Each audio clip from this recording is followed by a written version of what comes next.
So yeah, his brain is exhausted. I don't know that I really understood that until we started doing this book and he started drawing pictures about his brain and then describing what that feels like. So it definitely helped me get more of a visual as far as when he walks into school, kind of what he's up against all day long. Welcome to Tilt Parenting, a podcast featuring interviews and conversations aimed at inspiring, informing, and supporting parents raising differently wired kids. I'm your host, Debbie Reber, and today is a special episode as it's a mother-son conversation about growing up with Tourette's and autism. My guests are Gwen Vogelzang and her 12-year-old son, Rylan. Gwen and Rylan have teamed up to write a one-of-a-kind picture book called If I Squeeze Your Head, I'm Sorry. They wrote the book to uplift, educate, create dialogue, entertain, and allow readers to enter the brain of a child who sees, feels, and understands the world from a refreshingly unique perspective. Their book reminds us how important it is to listen to each other in an effort to truly understand and to assume immense value in one another. Gwen and Rylan let me have a sneak peek of their book, and I absolutely loved it. They sent it to me a while back. I read it, and I thought, I have to have you on my show. So I was very excited to share their story and to be able to share their vision with you today. I hope you enjoy our conversation. Oh, and if you're interested in supporting the book launch of If I Squeeze Your Head, I'm Sorry, the book officially launches on November 5th. And now here is my conversation with Gwen and Rylan.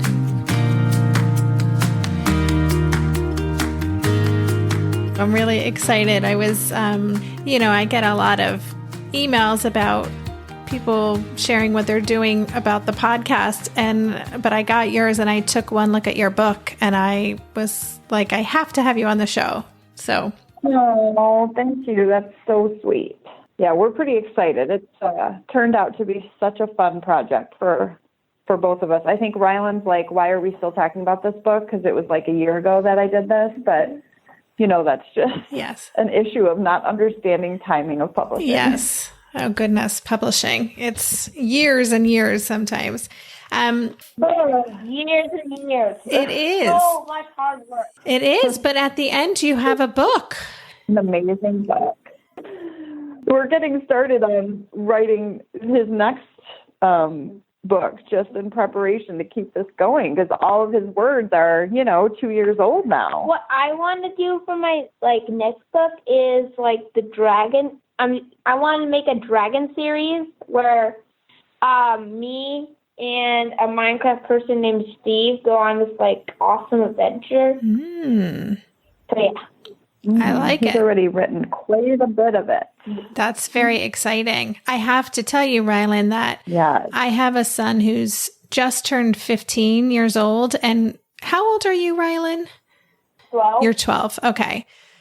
12. I think when Asher was about your age, 11 or 12, he wrote a couple of Minecraft-themed little novels. Oh, really? Not about dragons, but in the Minecraft world. And it was such a fun project for him to work on.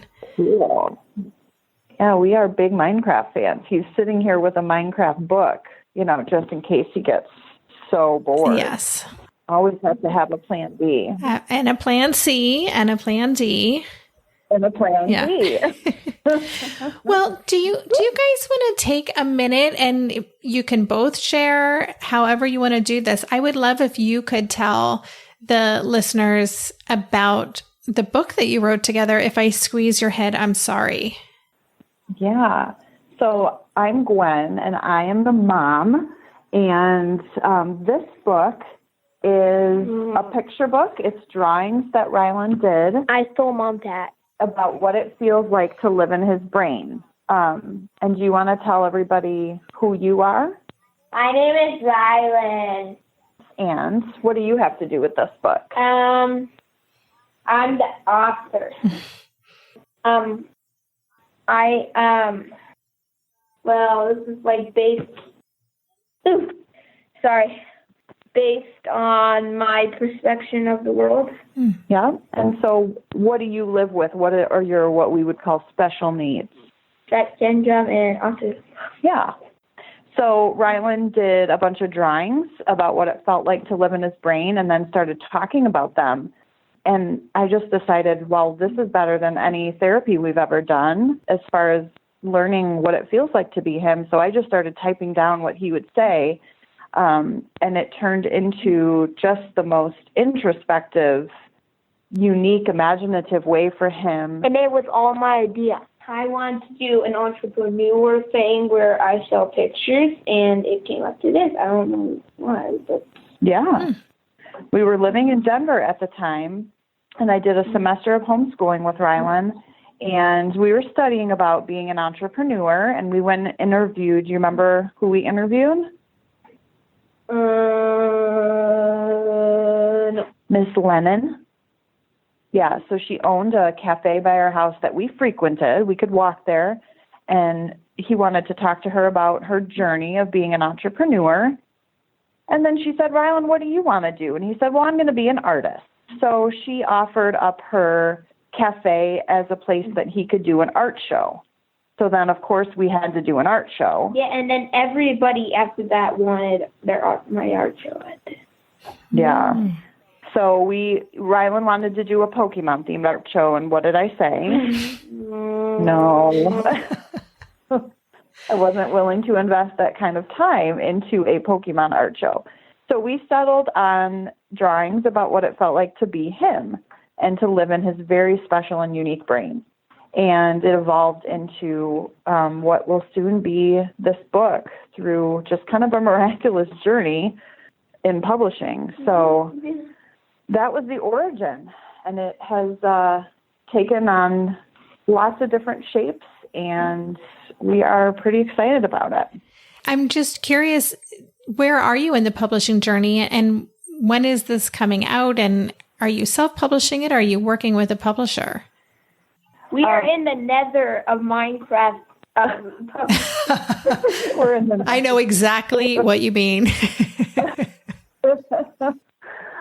It is set to hit shelves in October. We're hoping at this point. But that's in the end.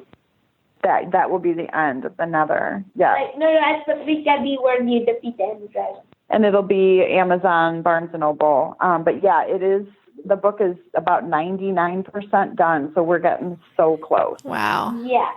Well, first of all, congratulations, because I am a published author and I know, oh gosh, it is a lot of work. It's so much more work, I think, than people realize. And what you guys have created, like I said, I got your email, I opened this up and was really blown away by the whole thing. I was blown away by the design and the art, but of course by Rylan's voice and insights. It's just such a special book, and I'm so excited for it to be out into the world. Thanks. We are too. And we definitely had the help. It's been a team effort. So we have a co-illustrator her name is Ellie McLaughlin, and she's just really talented, a good friend of ours, and she has a little girl who has autism as well. And so she did a lot of the co-illustrations in the book, and she knows Rylan, and it just turned out to be such a beautiful collaboration. Mm-hmm. It just shows when you're really invested and your heart's in something, what amazing results can come from that. So it was a trio for sure, making the book the way it is. So cool.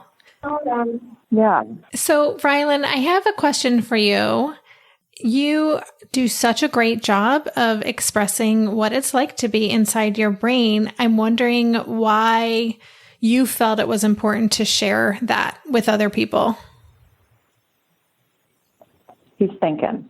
Wait, what? Why was it important for you to share what it's like to be you with other people? Okay. He made some notes. He's looking at his notes. Why? Well, just think about it. Why is it important for you to share with the world what it's like to be you? Well, it was super hard, super sweet. Wait, what? Oh, everyone would be mean to me because they wouldn't understand me. Other people might have special needs like me and get bullied. They can learn to be brave, and teachers can understand the students better. Did you understand that? Yeah. Do you want him to say that again? No, I did. And so it sounds like you're going to help other kids feel brave, kids like you who may not be understood, but you're also going to help people who just don't get it, what it's like to have Tourette's and to be autistic, to help them have a better sense of what it's like. Does that sound right? Mm-hmm. I mean, it's really... Yeah. That is so important because no one knows what it's like to be you. No one knows what it's like to be inside your brain. And it's just such a generous thing to share your voice with people. Did you hear that? She said it's generous. Isn't that nice to say? Mm-hmm. That it's generous. I wonder if I can meet you in person someday. I wonder that too. From everything I've heard so far, I think actually you and my son would get along quite well. He was also really into Pokemon when he was a little younger. How about Yu-Gi-Oh? Gosh, I don't know about Yu-Gi-Oh. I guess if he was, I would have known. So The Pokemon that might help people understand about me is Slowpoke, because my mind is slow. Yeah. Happy because I'm happy, and Celebi because the real Celebi is generous and offers other Pokemon fruit. Generous? He's generous? She. Oh, she. I'm sorry. Yeah, he likes that question that you proposed about the Pokemon. yeah, no, that's so interesting that, yeah, because they don't all Pokemon have different qualities and personalities. Mm-hmm. They do. He knows, I don't know, all 1,000 of them and their evolutions. Well, yeah, I guess. Sometimes I forget about Pokemon. But why did you pick Slowpoke? Well, I told her because your brain is slow. Your brain is slow? Yeah. Yeah, so Rylan's brain, he's twice exceptional. Mm-hmm. So he is really gifted in that visual spatial and figuring out how things work and that intuitive sense. But then his processing speed is the deficiency, where it just takes a long time to think about what people are saying and to come up with, appropriate responses. Sometimes it takes a day or two, and then all of a sudden you get this flood of responses to something you were talking about the day before. Mm-hmm. So processing speed is tricky. So he definitely has creative ways of explaining what that's like to have that processing speed deficiency. A lot of the times it talks about being a slowpoke, right, Bunny? Yeah. But at least Slowpoke the Pokemon is a cute way to describe that. Slowpoke is pretty cute. Maybe search a picture on his phone. Yeah, I'm actually going to do that. Right now, I'm going to do it right now, but I will say that right now I'm looking at the page that says race car brain too. And it's, you also talk about your brain being a tornado. And I just love that imagery. And a lot of people who listen to this show have kids who are twice exceptional, and that processing speed is one of the more common things, that lower processing speed, but then this brain that also is like going a lot faster in other ways. So, Yep. All right, I'm looking up Slowpoke Pokemon. Oh, Slowpoke is cute. Do you want to tell her why you wrote the tornado? We'll be right back after this quick break. Maybe I've watched too many seasons of The Amazing Race, but every time I have to go somewhere on the subway, I treat it like a competition. It's all about making the right gut decisions about which route will get me there the fastest. Sometimes those decisions get me where I'm going early, and other times my gambles don't really pay off. Probiotics can't help with most gut decisions, but if your gut needs a little support, Ritual has your back. Their Synbiotic Plus, a 3-in-1 supplement, has clinically studied prebiotics, probiotics, and a postbiotic to support a balanced gut microbiome. I've been using Synbiotic Plus for about 6 months now, and it's become a core part of my morning routine. I take the mini capsule every morning while making my way through my inbox, whether I'm at home or I'm on the road, because it doesn't need to be refrigerated. And the capsule itself is delayed released, which helps it survive the harsh conditions of the upper GI tract for delivery to the colon. And that's exactly where we want it to go. Ritual invested in a study modeling the human colon, which showed that Symbiotic Plus significantly increased microbial diversity and the growth of beneficial bacteria. There's no more shame in your gut game. Symbiotic Plus and Ritual are here to celebrate, not hide your insides. Get 25% off your first month for a limited time at ritual.com/tilt. Start Ritual or add Symbiotic Plus to your subscription today. That's ritual.com/tilt for 25% off. During this month of planning and organization for big transitions, rhythms and routines have been absolutely essential for our physical and emotional well-being.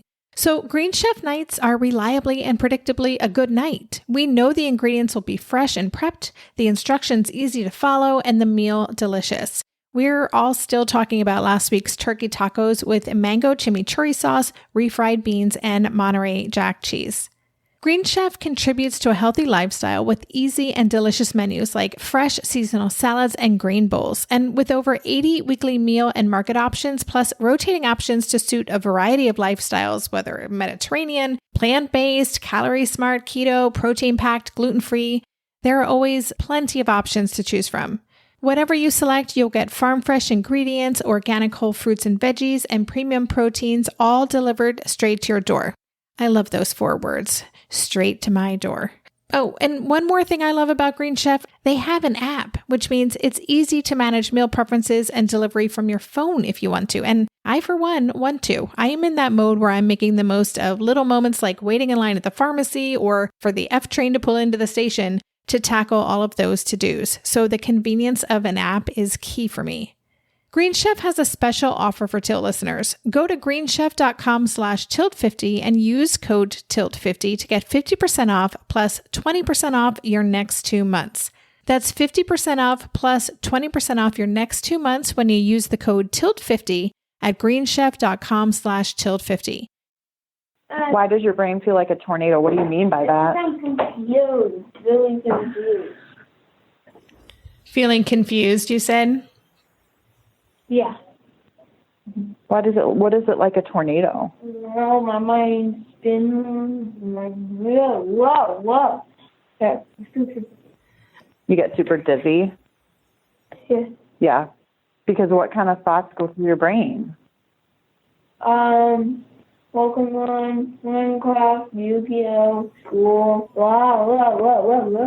Oh, also. Yeah. One. So I'm curious then, Rylan, you said that screens help you feel calm. So do screens help with the tornado brain for you? Mm-hmm. Can you, because I think there are a lot of people listening who that's really helpful for them to understand that screens can actually not be something that makes their child more energetic or hyper, but actually can be very calming. Can you tell us a little bit about what it feels like when you're doing things on your screens? Well, sometimes I get a little hyper and I jump and it makes me all sweaty, but well, sometimes I watch movies and it kind of makes me tired, or it means like I'm calm. And usually I'm tired a lot at school, and it's just hard.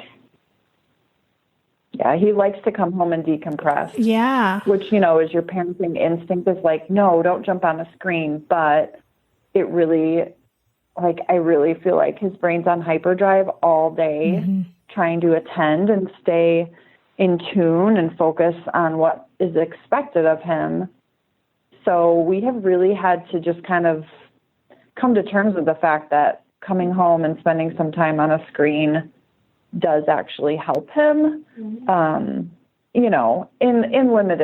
limited chunks, of course, but it does help him to just have his own time to sit there and relax and let his brain stop the spinning, right, Bunny? Well, I was just curious. You said you feel tired, and you talk about this a lot in your book, that you feel tired a lot of the time. And is that at school because you have to pay so much attention, or it just takes so much energy just to focus on what's happening? Yeah, I mean, even during this interview, it kind of spaced off. Yeah. Even during this interview. I get it. So what makes your brain the most tired? Well, I would say either gym or math. Yeah. But what about being at school makes your brain tired? You have to focus a lot. And you have to focus a lot. Keep going. And there's a lot of people going around being cuckoo. Being cuckoo? What does that mean? Like really like crazy, and people running around. Whoa. Mm-hmm. Like making me dizzy. Yeah. So Rylan has auditory and visual processing struggles. So he hears like 125% out of one of his ears, and he gets very visually overstimulated. So I've spent a lot of my parenting years trying to figure out how to make the school environment less stimulating. I think it's naturally overstimulating pretty much anywhere you go in a school setting.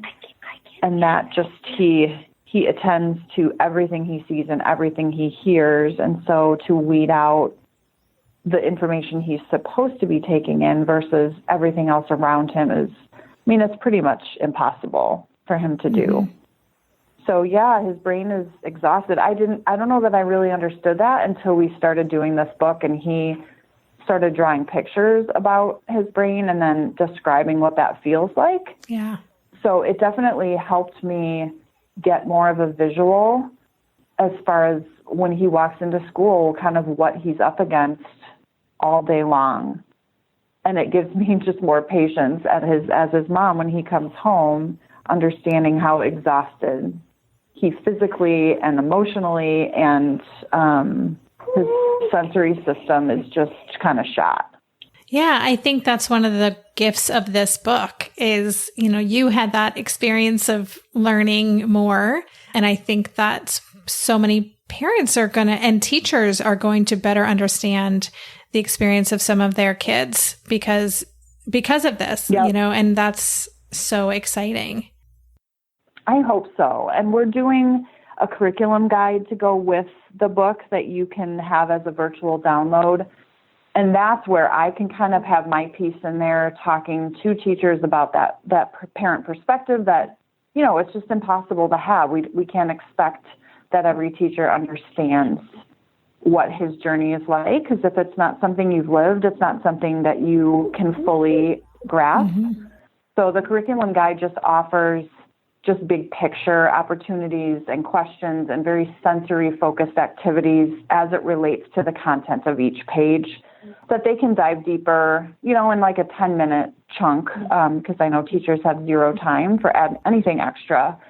But it does allow for some sensory activities to get to know how students in each classroom see the world and process the world, and the things about them that I think are really vital for teachers to understand at the beginning of a school year. Mm-hmm. We've just learned we don't really care what his math skill is. We want you to understand him, because if you can understand him, you can then speak into his ability to do these academic expectations. But if you don't understand him, it's like, walking backwards on a treadmill. There's just no, it just doesn't make sense. Yeah. So the curriculum guide is really, I'm hoping, going to be a helpful tool to work with the book for teachers just to have more dialogue in a classroom setting. And really K through 6th grade is what the curriculum guide is meant to speak to. So great. That is such a need. And that is what I hear from people all the time, that we're doing as parents this work, and we are seeing our families thrive and our kids doing so much better, but there's so little understanding in schools. And so I love that you're helping to bridge that gap. I'm super excited about that. Yeah. So I have a question for you, Rylan. Believe it or not, Yeah. you are the first guest that I've had on this show with Tourette's. And so I was wondering, what would you like listeners to know about what it's like to have Tourette's? Oh, I am way ahead of you. I have the question right here. Everyone with Tourette's are just great people, even if they're different. We're just normal people. It's not contagious, and it's not like the bug, right? His brain feels tight and tired a lot. Can you read that part again? This is my favorite part. Slowly. It's not contagious, and it's not like a bug. Like the bug. Mm-hmm. That's great. Yeah, I think there is so little understanding, and I bet people really just don't get it most of the time. Do you find yourself having to explain it to people? Yes, a lot. Yeah. And quite often it's teachers that we have to explain it to because they're the one that kind of sets the tone for a classroom. And so we've had teachers say, well, he didn't do that tic yesterday, so that must not be a tic. And so there's just a lot of education that we need to do about Tourette's in general. That, Rylan has never said a curse word in his life. It would be like the bane of his existence if he said a curse word. So it's not that stereotypical view that people are just screaming out vulgarities. And you get that a lot, shockingly. Just people assuming that that's what Tourette's is. And for us, Tourette's, he didn't get diagnosed until he was like 7 or 8 because we just didn't know that that's what it was. So it's just the complex movements. For him, it's mostly above the shoulders. So sometimes it's eye blinking, or sometimes it's shoulder scrunching, or he makes little squeaking sounds, but he also is an incredible sound maker. Like, do you want to do your cricket kind of quietly? He is a really good sound maker. Yes, that is true. Some of that is Tourette, and some of it is just that constant need to be making noise, and so it becomes just a habitual thing. And that's tricky, right? When you're in quiet settings and in environments where you're expected to behave a certain way, Tourette's is a pretty tricky one to have to navigate. Yeah. But he also educates all of his classes every year about his Tourette's at the very beginning of the year, and he'll use that video he did with Chris with Special Books by Special Kids, and that has been invaluable for teaching his classmates about what to expect with him. And then I think the most beautiful aspect of that is that it opens up dialogue within classrooms for other kids to talk about, little things that might be unexpected about them that their classmates will see. And it usually ends in teachers and myself just crying because the things that the kids start saying, how else would you open up conversations like that other than just being vulnerable about your own idiosyncrasies? So that has been such a cool process to watch the results of him opening up about his special needs. That's amazing. I'm just, I'm so touched by that because I believe so deeply that that is what it's going to take for society to start seeing our kids in a different light, in a positive light, and embracing who they are. And that you're such a brave trailblazer, to do that work, Rylan, in the classroom. And I really think that's how it happens. You are being vulnerable and kids see that, and it just changes. It changes everybody. And that's how real big change happens. So that's just so cool. She just said you were super brave. What do you think? Do you think you're brave? I don't know that much, but I think a lot of this comes natural for him. Yeah. He doesn't see differences in people. And so he gets very surprised if somebody sees a difference in him.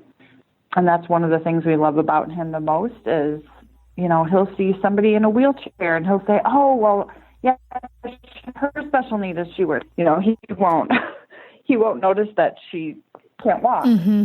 And I think that his inability to see difference definitely has been an aid for him in just not seeing his own differences as a thing. He just is himself, and he owns that, and he's proud of it. And I think other people are really touched by that, and it helps them to be more brave. Don't you think, Ryan, that other kids are more brave when they see how brave you are? Mm-hmm. Do you think so? I mean, I don't know what to, expect,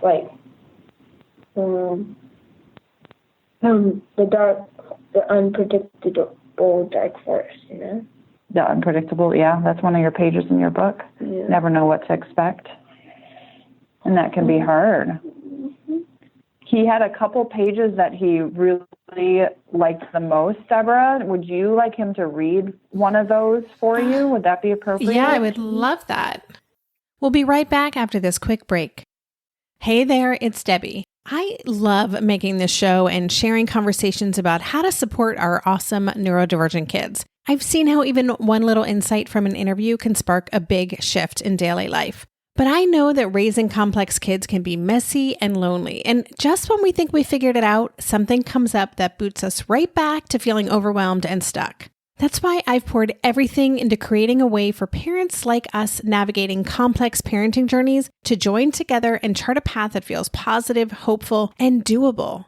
It's the brand new Differently Wired Club experience. In the club, you'll get personal support from me and other seasoned parent coaches, 6 live calls every month where you can connect and get your personal questions answered, the opportunity to learn directly from authors and experts like I have on this show, monthly themes for getting specific and tactical, an exclusive private podcast feed, and the best, most generous community of parents. Seriously, these folks show up for themselves and each other, and that right there is really everything. Because it's a daily reminder that we're not alone. Our kids aren't broken, and we have totally got this.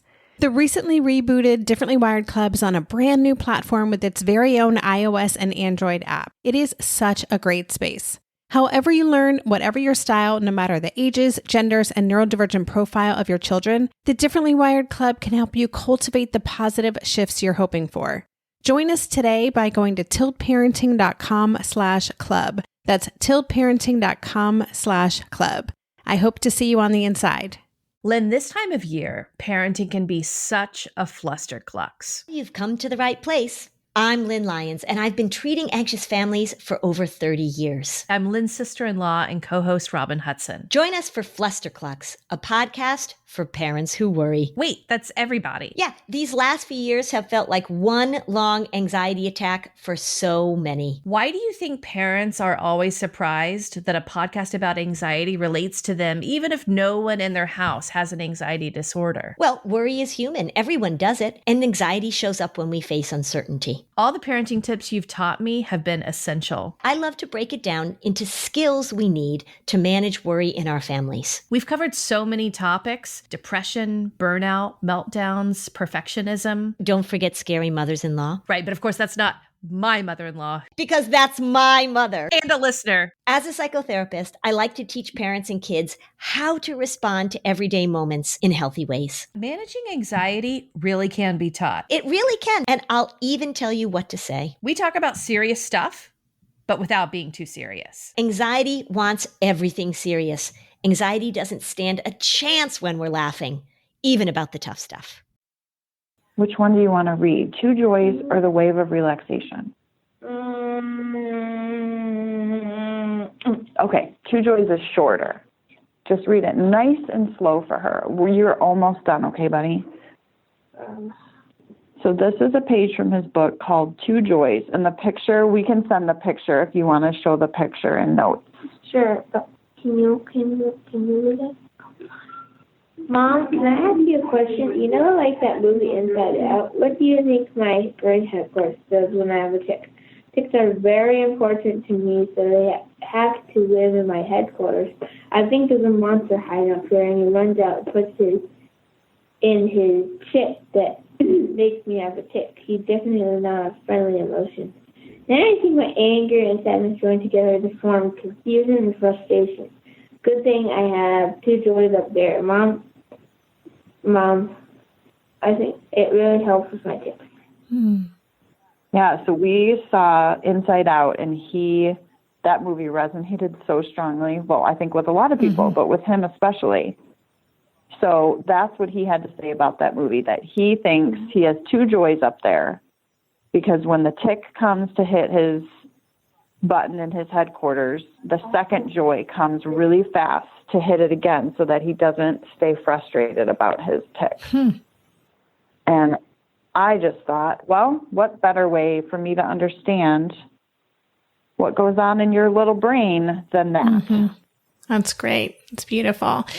Wow. I really, I don't want to gush too much. I'm not really a gusher on the show, but I just think this book is really fantastic. I'm so excited. I'm just looking at it right now. It's just beautiful too. I'm excited for listeners to check this out. And yeah, if it's okay with you, I would love to include a page from it as an image on the show notes so people can get a sense of what it's going to look like.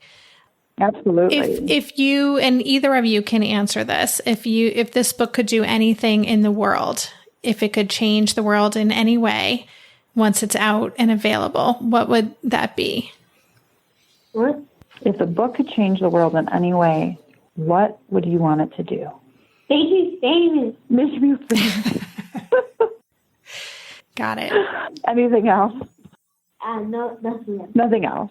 I think going through this, I really had to evaluate, why am I publishing this book? I have a background in marketing, and the why, you just have to keep digging into that why. And I think what I came to is that the power of storytelling and learning each other's stories before making any judgments or assumptions is really going to be the way that we can make changes in the world. It's such a tough place to be for kids especially. But I just learned that the tens of thousands that we've spent, special needs parents get that on therapy. If we would have just done this and just sat down and listened to him share what it's like to be him, I mean, this was more effective than anything we've ever done that we've spent money on. So having this book out in the world and just encouraging people to do the same for each other outside of special needs, just as human beings, just sharing our stories and listening to our stories and trying to understand why we respond the way we do and why we process the way we do is going to be what it's going to take, that big picture level thinking of just really caring enough to walk in each other's shoes. I don't know how much effect we're going to have on the world if we're not willing to do that. So that would be my overarching hope for this book, is that we just take time to give each other space to talk about what it's like to be us. I love that. Oh, so great. So any last thoughts before we say goodbye? Anything that we didn't cover or anything you want to make sure that listeners know about? Rylan, would you like to sing for her your Pokemon song? Rylan is head on the table right now. He's pretty mentally spent. This is our first podcast interview, so I'm taking lots of notes on if we do another one, maybe having a Lego set or something here for him to work on so that he doesn't have to think so hard and get so exhausted.